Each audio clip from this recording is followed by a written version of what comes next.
When Adam Sandler first inked a deal with Netflix back in 2014, it may have seemed odd to fans that the comedy icon would take a risk on the still relatively new streaming platform.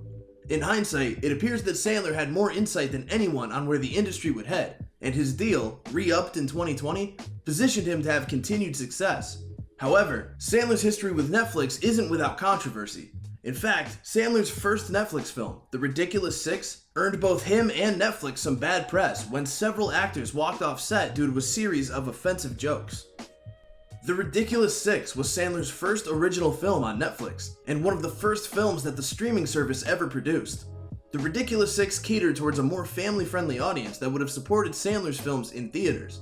Although Sandler continued to be popular, his last few theatrical films hadn't pleased critics. Jack and Jill, That's My Boy, Blended, and Grown Ups 2 had earned some of the worst reviews of his entire career.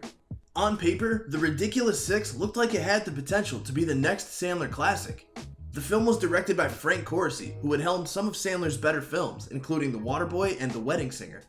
Rather than force Sandler to appear in a family-friendly adventure that forced him to be sentimental, The Ridiculous Six allowed him to channel some of the chaotic style that he had used so often early in his career. However, subversion had a cost for Sandler when it appeared that some of the film's jokes came at the expense of native culture. The Western genre already had a fairly checkered history when it came to the depiction of native people, and so it makes sense that Sandler would want to commentate on that in some way.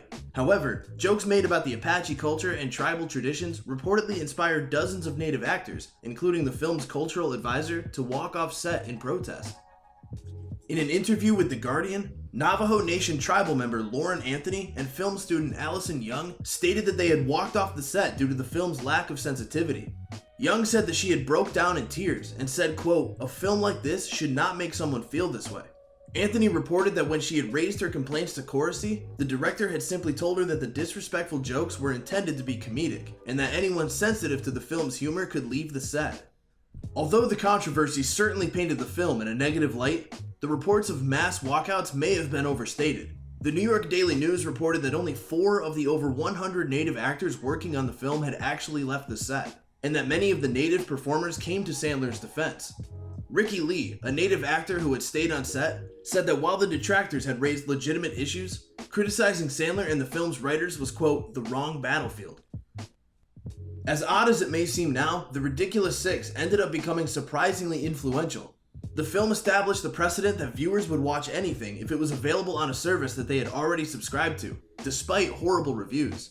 Other Netflix original films that earned significant viewership but terrible reviews include Bright, Bird Box, The Gray Man, Red Notice, and other future Sandler vehicles.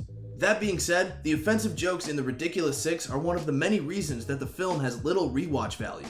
Outside of creating a stir upon its initial release, The Ridiculous Six, like many other Netflix original productions, had little lasting effect on pop culture.